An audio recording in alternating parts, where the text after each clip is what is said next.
जय गुरुजी। संगत जी, गुरुजी महाराज अपने टाइम में कई सारी संगत को तांबे का लोटा ब्लेस करके दिया करते, जिसका जल पीने से उनकी बड़ी बड़ी बीमारियां दूर हो जाया करती थी। तो संगत जी, आजकल जो नई संगत जुड़ रही है उनके मन में तांबे के लोटे को ब्लेस कराने को लेकर तरह तरह के सवाल होते हैं।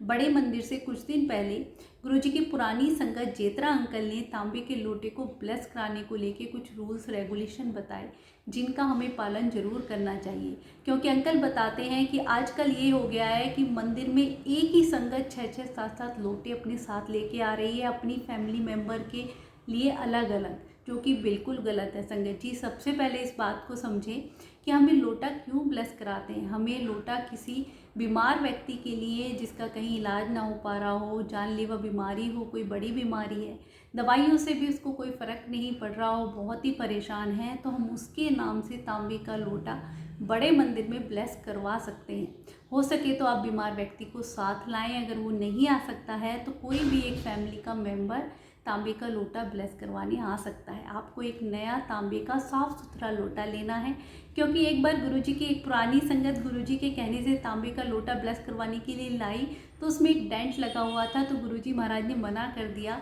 कि इसमें ब्लेसिंग नहीं रुकेगी। तो संगत जी, साफ़ सुथरा लोटा हो, आपकी कमाई से खरीदा गया हो, आप मेन मंदिर के हॉल में जाएंगे तो सेवादार आपसे वो लोटा लेंगे और गुरुजी महाराज की गद्दी से टच करा के ब्लेस करके आपको वापस दे देंगे। आपको वो लोटा घर लाना है। आपको उसको नींबू और राख और नमक से साफ़ कर सकते हैं। सोप या डिटर्जेंट से गुरुजी ने मना किया है। फिर अच्छे से उसे साफ़ करके, जब उसे साफ़ करें तो किचन में नीट एंड क्लीन सिंक होना चाहिए। चप्पल उतार के मंत्र जाप करते हुए, गुरुजी महाराज को याद करते हुए, जितना आप तांबे का लोटा चमकाएंगे, गुरुजी महाराज उतने हमारी कष्ट परेशानियां दूर कर देते हैं। फिर उस तांबे के लोटे में जल भर के उसे ढक के गुरुजी के स्वरूप के सामने रख दीजिए। सुबह उठ के सबसे पहले वही जल आपको बीमार व्यक्ति को पिलाना है। आधे जल से उसे नहाना है और आधे से पीना है, और बाकी फैमिली मेम्बर्स को वो जल नहीं देना है। अब संगत जी, बात आती है कि अगर हम बाकी फैमिली मेम्बर्स को भी जल पिलाना चाहें, क्योंकि आजकल हर घर में बीमारियां हैं, हर कोई भी फैमिली मेम्बर ऐसा नहीं है जिसको कुछ ना कुछ बीमारी ना हो, और गुरुजी का वो जल तो हमारे लिए अमृत है। तो संगत जी, गुरुजी ने अपने वचनों में कहा कि आप एक तांबे का लोटा जल भर के अगर मेरे स्वरूप से टच भी कर देते हो तो उसका जल अभिमंत्रित हो जाता है। तो आपको ऐसा ही करना है। एक तांबे का लोटा सारे फैमिली मेम्बर के लिए, एक ही लोटा काफ़ी है, उसमें जल भर के रख दें और सुबह उसका जल थोड़े थोड़े सारे फैमिली मेम्बर ले सकते हैं। दूसरी बात संगत जी, जब भी आप बड़े मंदिर जाते हैं तो तांबे का लोटा, जब ये खास दिन होते हैं जैसे गुरुजी का बर्थडे या शिवरात्रि या बैसाखी, इन डेज में नहीं ब्लेस होता है, क्योंकि इन दिन में वैसे ही इतना रश होता है, और आप उस तांबे को लोटे को बाकी दिनों में कभी भी ब्लेस करवा सकते हैं।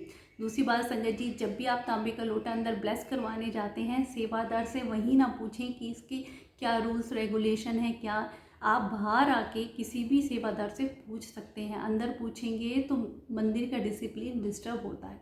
इन बातों का खास ध्यान रखें, क्योंकि संगत जी, बड़े मंदिर में सेवादार कितनी श्रद्धा भक्ति से सब लगे हुए होते हैं, इतने अच्छे से सारा कुछ मेंटेन करते हैं, तो हमें भी उन्हें सहयोग करना चाहिए।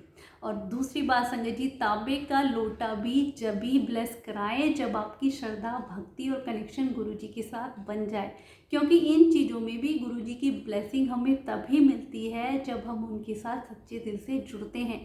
ऐसा नहीं कि भेंट चाल चल रही है, तांबे का लोटा ब्लेस करा लेंगे तो सब कुछ ठीक हो जाएगा। नहीं संगत जी, गुरुजी के साथ श्रद्धा भक्ति से जुड़ें। गुरुजी हर जगह हैं, कन कन में है, और जिस घर में भी गुरुजी का स्वरूप आ जाता है तो वहाँ तो गुरुजी की ब्लेसिंग वैसे ही बिखरती रहती है। संगत जी, इन चीज़ों की भी हमें ज़रूरत नहीं। बस सच्चे मन से गुरुजी के साथ 1-to-1 कनेक्शन रखें। ज़्यादा किसी के भी बहकावे में ना आए कि ये कर लो ये मत करो, क्योंकि गुरुजी महाराज ने हमें हर प्रकार के भ्रम वहमों से दूर किया है। शुक्राना गुरुजी, अनंतम शुक्राना।